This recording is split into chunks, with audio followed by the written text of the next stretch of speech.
할렐루야. 예. 오늘은 우리가 이사야서 마지막 강해입니다. 그런데 이사야를 우리가 좀 보면 지난주에 잠깐 말했습니다만 이사야서는 성경의 축소판과 같았다 그런 말을 했습니다. 그래서 마치 공교롭게요, 성경이 구약이 39권 신약이 27권인데 그래서 66권이거든요. 그런데 이사야서는 66장 되어 있다고 했습니다. 그리고 또 하나는 이 구약이 39권인 것처럼 이 이사야서를 두 부분으로 나눌 수 있는데 1장부터 39장까지 전반부예요. 후반부는 40장부터 66장까지 27장 이것이 후반부로 되어 있는데 좀 비슷해요. 자, 그러면 그렇게 되었던 이 이사야가 뭘 말하느냐? 죄와 구원을 말하는데 죄와 구원에서 가운데 서는 것이 있습니다. 뭐냐 그러면은 메시아 사상이에요. 그래서 이 이사야는 메시아에 대해서 계속 말하고 있습니다. 그런데 구약에 계속 죄를 말하고 예수님이 오심으로 예수 믿음으로 구원의 완성이 이런 것을 보여주기 때문에 그 내용이 이사야와 비슷하다 것입니다. 그러면 오늘 우리가 이 유다국에 대해서 우리가 좀 역사를 보려고 그러는데 이스라엘 역사요. 이스라엘은요 솔로몬이 죽음으로 우리가 아시다시피 두 나라로 나눠져 버린 거예요. 북쪽과 남쪽으로. 북쪽은요 이스라엘 이름 그대로 가져갔어요. 그리고 지파도 10지파예요. 그리고 그 수도가 북쪽의 서울이 사마리아에 있습니다. 남쪽은 유다라고 하는 나라로 했는데 유다 지파, 베냐민 지파 두 지파를 해서 두 지파만 해가지고 이 나라가 형성됐습니다. 그런데 좀 재밌는 것은 두 지파였지만은 두 지파로 그 원래 나라였어요. 그리고 분리해서 나간 북쪽으로 뛰어나간 데가 비록 10지파였지만은 이탈한 나라예요. 우리나라 좀 비슷해요. 남한과 북한이 그렇게 비슷하게 됐습니다. 자, 그러는데 거기에서 이제 이 뭐냐 그러면은 하나님에 대해서 말해요. 지금 결국에 이 이사야가 보여준 것이 하나님이 나타나요. 그 하나님은 찬송 받으시기에 합당한 하나님입니다.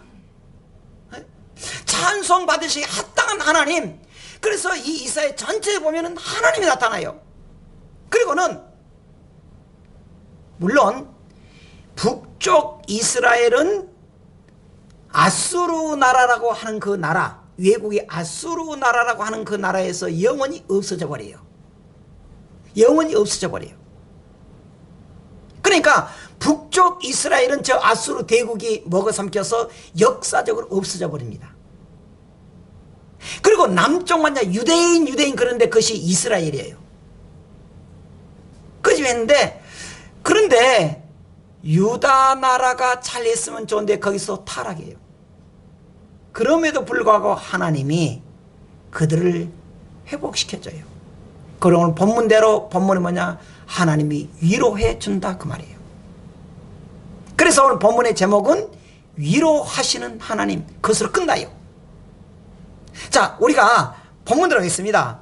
첫 번째로 하나님은 시온을 어떻게 하시느냐? 1절 읽어보십시다. 시작. 시온은 진통을 하기 전에 해산하며 고통을 당하기 전에 남아를 낳았으니 시온이 어떤 나라냐? 이스라엘의 남쪽 유다예요. 남쪽 유다를 시온이라 그래요. 근데 그 시온은 어쩝니까? 진통을 하기 전에 해산했고 고통을 당하기 전에 남자를 낳았다. 지금 산모에 대해서 말해요. 산모들은 되게 10달 동안 배 있잖아요. 그리고 그렇게 얘기할 때 얼마나 고통스럽습니까? 그런데 뭐라 그래요? 그런 진통과 고통을 하기 전에 아기를 낳게 만든 거예요. 그것도 8절에 이러한 일을 들은 자가 누구냐? 이러한 일을 본 자가 누구냐? 나라가 어찌 하루에 생기겠느냐? 아니 애 낳는 것도 얼마나 진통합니까? 그때 그래가지고 막 어쩜 남편 있으면 남편 머리카락을 잡고 이런저런 하면서 얘기를 한대요. 다는 아니겠지만은 그래가지고 지금 뭐 고통 뭐 촉진제라고 뭐 낳기는 합니다만은 원래는 그렇게 고통스러워요. 그런데 그 얘기가 고통스럽게 나지 않게 놔주겠다는 거예요. 그래서 하는 말이 바로 또 하나, 나라가 하루아침에 생기겠느냐? 안 생긴다는 거예요. 아니 한 나라가 폴딱 망해가지고 아예 그냥 폭망해가지고 폭망해가지고 그것이 하루아침에 정상적 나라가 되겠느냐? 안 된다는 거예요. 그러니까 보세요. 민족이 어찌 한순간에 태어나겠느냐? 그러나부터 읽어보십시다. 시작. 그러나 시온은 진통하는 즉시 그 아들 순산하였다. 여기서 우리가 좀 알아야 돼요.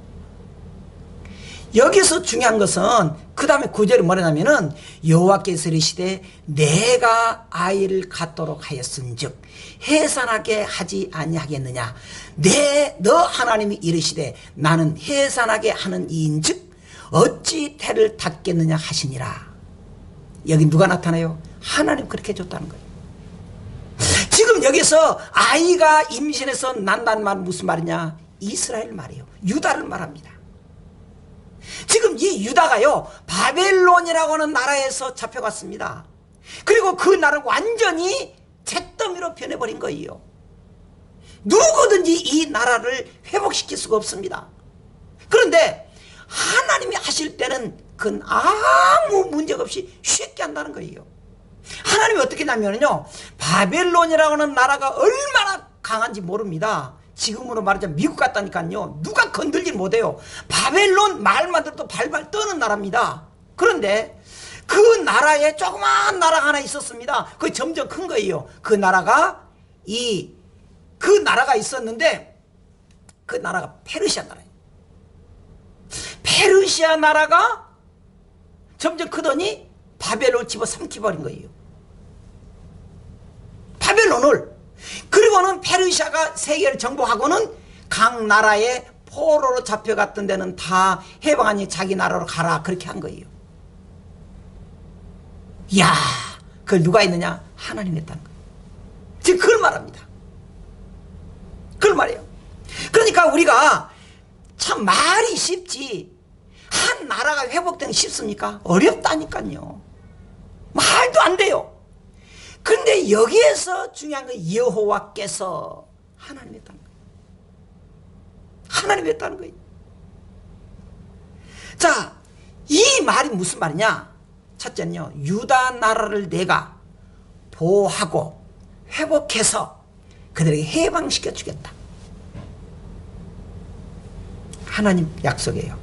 두 번째로 그것은 곧 오실 메시아를 통해서 이 세계를 예수님의 이름으로 믿음으로 사는 성도들에게 그들에게 죄에서 해방시켜주고 구원시켜주겠다 그거예요.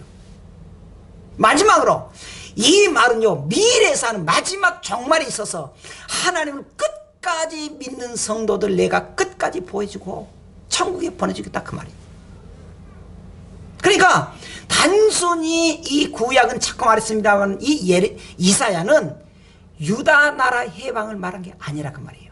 유다 나라가 그렇게 힘들지만 내가 다시 그들을 회복시켜서 해방시켜 주는 것처럼 내가 예수님을 통해서 메시아 예수님을 통해서 세상 구원시켜주고 마지막에 말세에 종말이 있어서 성도를 끝까지 천국으로 인도하겠다 그 말이에요. 그러면 두 번째로 우리가 보는데 하나님은 예루살렘을 사랑하는 자에게 어떻게 하시느냐? 아까 말했잖아요. 7절에 먼저 시온은 진통을 하기 전에 해산하고 고통을 당하기 전에 남아를 낳을 것이다. 메시아 예수님이 말하고 있지만 그러면서 하는 말이 예루살렘을 사랑하는 자들이여 다 그 성과 함께 기뻐하라. 다 그 성과 함께 즐거워하라. 그 성을 위하여 슬퍼하는 자들이여 다 그 성의 기쁨으로 말미암아 그 성과 함께 기뻐하라는 거예요. 여러분 우리가 구원받았으면 해야 될 일은 뭐냐? 기뻐하라는 거예요. 사실 우리가 또 한번 그럼 11절 또 보겠습니다. 11절에 너희가 젖을 빤 같이 그 위로하는 품에서 만족하겠고 젖을 넉넉히 빤 것 같이 그 영광의 풍성함으로 말미암아 즐거워할 것이다. 그동안 너희들이 다 그렇게 포로로 잡혀갖고 거짓처럼 사는데 이제는 걱정 말아라. 너희들에게 해방시켜주겠고 마치 젖 먹는 아이가 풍성하게 먹는 것처럼 너희들 내가 풍성하게 해주겠다. 그러니 아까 10절에 말한 대로 너희들은 기뻐하라는 거예요. 즐거워하라는 거예요. 우리가 할 일이 하나님이 우리에게 해줄 것이기 때문에 약속했기 때문에 걱정 말라는 거예요. 그래서 12절에 뭐랍니까? 여호와께서 이와 같이 말씀하시되 보라 내가 그에게 평강을 강같이 그에게 문 나라의 영광을 넘치는 시내같이 줄 것이다. 넘치게 준다는 거예요. 여러분 지난주에도 우리가 말했습니다. 하나님이 약속이라 그러면서 치료해 주겠다 믿음대로 살게 해주겠다 말했잖아요. 오늘 또 그 약속이에요. 여러분 우리가 이 고난 속에서 오늘까지 버텼지만 그런데 하나님이 약속한다. 지금까지 믿음으로 사는 성도에게 내가 약속한다. 너희들이 화가 복이 될 것이다. 할렐루야! 큰다는 거예요. 걱정 말라는 거예요. 그것도 어떻게 넘치게 준다. 그러니까 기뻐하고 즐거워하라는 거예요. 하나님이 우리에게 준 것은 무엇입니까? 기뻐하라는 것이요. 기쁨과 평강과 그리고 우리에게 어떻게 한다? 위로한다는 거예요. 위로한다. 그래서 13절에도 말합니다. 어머니가 자식을 위로한 같이 내가 너희를 위로할 것인즉 너희가 예루살렘에서 위로를 받을 것이다. 위로를 받을 것이다. 여러분 마치 뭐라고 어머니가 자식을 위로함 같이 이 아이를 낳는 부모들 보니까 조금 지나친 것 같아. 그냥 빨고 땡기고 그냥 보듬고 좀 너무한 것 같아 애기한테. 그러잖아요. 근데 여러분 여기에서도 마찬가지예요. 지금 하나님 뭐라 그러느냐? 내가 너희를 해방시키고 무관심하고 외면하고 버린 것이 아니라 너희들 내가 끝까지 위로해 주겠다는 거예요. 그래서 14절에 너희가 이를 보고 마음이 기뻐서 너희 뼈가 연한 풀의 부성함 같을 것이다. 여호와에서는 그 종들에게서 나타나겠고 그 전들은 그 원수에게 나타날 것이다. 하나님이 믿는 성도 끝까지 책임지고 그들 무관심하지 않고 버리지 않고 한시도 외면하지 않고 지키고 키우겠다는 거예요. 하나님의 약속이에요. 그러면서 그 아이를 낳는 어머니와 그 아버지를 비유들고 있습니다. 근데 여러분 여기에서 중요한 원리를 우리에게 가르쳐주고 있습니다. 가르쳐주고 있어요. 속이 든 부모들은 아이를 보면서 그런데 그 아이가 너무 이뻐. 애 엄마들은 애 낳고 그 아빠도 애를 보면서 그렇게 이쁘다고 해요. 그러면서 깨달은 것이 있대요. 그래서 이 젊은이들은 애를 낳아야 진짜 사람이 된다는 거예요. 거기서 그런데요. 내가 이렇게 예쁜데 내가 이렇게 얘를 보듬고 있는데 나도 내 부모들이 그렇게 했겠구나 그걸 깨닫는다는 거예요. 그때 은혜 받는다는 거예요. 그래서 효도가 나온다는 거예요. 효도도 없는 사람 그것도 몰라. 내 새끼야 내 새끼. 내 새끼 그냥. 그 부모도 몰라 그냥. 내 새끼 쭉쭉 빨고 그냥 이거 누가 만지면 만지지 마. 아이고 그래요. 그런데 속이 든 사람은 내가 이렇게 예뻐서 이 애를 이렇게 보듬고 내가 염려하는데 내 부모도 나를 그렇게 했겠구나. 그러면서 전한대요. 어머니 고마워요. 아버지 감사해요. 속 없는 사람 그것도 없고 그렇게 한 것이 자녀라는 거예요. 하나님이 이스라엘 백성들을 그렇게 살아라는 거예요. 그렇게 하나님께서 끝까지 그들을 보호하고 인도해 줬기 때문에 이제는 하나님의 뜻대로 살아라는 거예요. 그걸 산다는 것을 영어로 성경에 뭐라 하냐? 하나님의 영광을 위해서 살아라, 그것이에요. 그래서 고린도전서 10장 31절에 뭐라 합니까? 그런즉 너희가 먹든지 마시든지 무엇을 하든지 하나님의 영광을 위해 살아. 글로리 오브 갓. 하나님의 영광을 위해 살아, 그 말이에요. 그게 우리 숙제예요. 숙제. 그렇게 자신의 의무를 다하는 것, 하나님의 뜻대로 사는 것, 성숙한 성도의 자세예요. 내 아이를 기르면서 부모님께 감사하는 것은 성숙한 그 가정의 성숙한 그 애의 부모예요. 하나님이 그렇게 만들어지고 있습니다. 그러면서 신약에 사는 성도도 마찬가지예요. 하나님께서 우리에게 기쁨을 주었고 평강을 주었고 너희들이 끊임없이 어려울 때마다 위로해 주었기 때문에 믿음으로 살아라, 그렇게 말해주고 있습니다. 그렇게 한 성도들에게 하나님이 어떤 복을 주시느냐? 11절 만족과 즐거움의 복을 준다는 거예요. 네가 만족하게 해주겠다.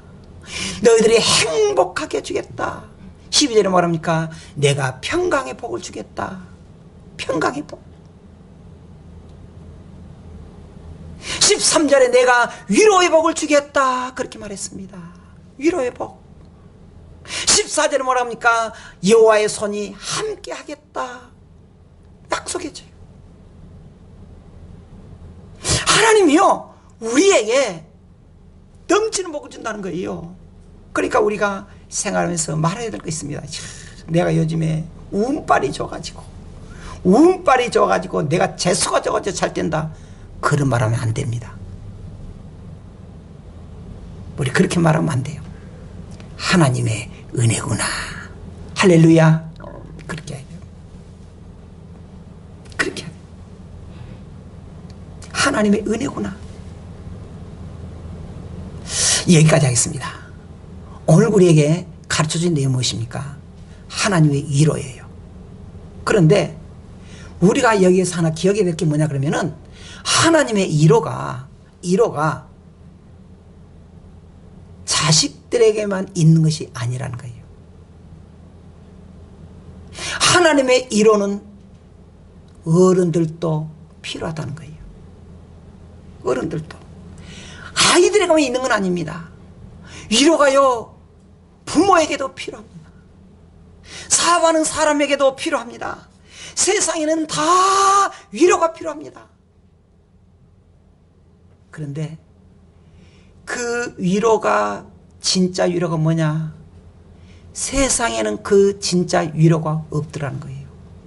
그래서 찬송가 400장에 이렇게 말해요. 고난 내 영혼 편히 쉴 곳과 풍랑 이뤄도 안전한 포구, 폭풍까지도 다스리시는 주의 영원한 팔의지. 응? 세상에 어떤 위로도 내가 정말 안 되더란 거예요. 그런데 그 위로를 찾는 것이 하나님이었다는 게 하나님. 세상 친구들 나를 버려도 예수 늘 함께 동행함으로 주의 은혜가 충만하리니 주의 영원한 팔의지. 능치 못한 것 주께 없으니 주님께는 능치 못한 것이 없습니다. 그래서 나의 일생을 주께 맡기며 나의 모든 짐 대신 지시는 주의 영원한 팔의지. 팔의지. 우리가 위로가 필요하다는 거예요. 위로가. 하나님께서 우리에게 정말 위로해 주시는데, 그런데 하나님이 뭐라고 합니까? 내가 위로해 주겠다 그래요. 내가 위로해 주겠다 약속해요. 하나님의 약속은 결코 우리에게 있어서 공수표가 없습니다. 공수표가 없어요.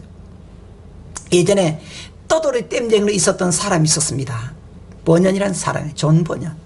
그 사람 신락을 썼던 밀턴과 함께 정말 한때 문학적으로 유명한 사람인데, 밀턴은 신라곤이라서 신라곤이니까 낙원을 잃어버린 지옥 가는 백성이 돼서. 그런데 존 버년은요 정교 재판에서 33살 때 12년형을 받아버린 거예요. 감옥에. 죄목 뭐예요? 예수 믿는다고. 예수 믿는다고. 아니 33살 때 지금 이제 막 일하려고 그러니까 종교재판은 12년 때려버립니다. 얼마나 기가 막혀요. 그가 물론 처음에 가서는 얼마나 분나고 그러겠지만은 그 속에서 하나님의 뜻이 어디 있습니까? 그러면서 그가 글을 쓰기 시작했습니다. 좀 보냐, 그 속에서 쓴 것이 세계적으로 유명한 글이 있습니다. 철로역정. 제2의 기독교 성전이라 할 정도로 유명한 철로역정. 그 속에서 그 감옥 속에서 쓴 거예요. 쓰고는 그가 이렇게 고백했습니다. 내가 정말 평안과 위로를 받기 위해서 이 세상에 찾았는데, 이 세상은 없었는데 혹독한 감옥 속에서 내가 위로를 받았다. 그렇게 고백했습니다. 위로를 받았다. 여러분, 우리가 세상에 살다 보면 우리를 정말 기쁘게 해주고 완벽하게 이루어주는 것이 때로는 없더라고요. 변질해요. 변해요. 상처 줘요. 그런데 오늘 우리가 성경 통해서 보는 게 뭐냐 그러면은 하나님이 내 위로가 되더라는 거예요. 위로가. 찬송도 받잖아요. 능치 못한 것 주께 없으니 나의 일생을 주께 맡기면 나의 모든 짐 대신 지시는 주의 영원한 팔 의지한다. 그렇게 말했습니다. 그런데 아이가 잉태하면은 바로 낳지 않잖아요. 기다림이 있어야 돼요. 하나님의 위로를 받기 위해서는 기다림이 필요합니다. 감사로 기다리고 믿음으로 매달리는 기다림. 우리 주님 그럽니다. 조금만 참아라. 너희들이 상상도 못할 천국이 있다. 천국이 있어. 천국이 있어. 우리는 그 천국을 소망해야 돼. 한 영혼도 어떤 처지에서도 내가 너무너무 힘이 듭니다. 그런데 위로하시는 하나님이 계십니다. 그 하나님께 붙잡고 우리가 같이 가는 천국의 동반자가 되기를 주의 이름으로 축원합니다. 기도하겠습니다.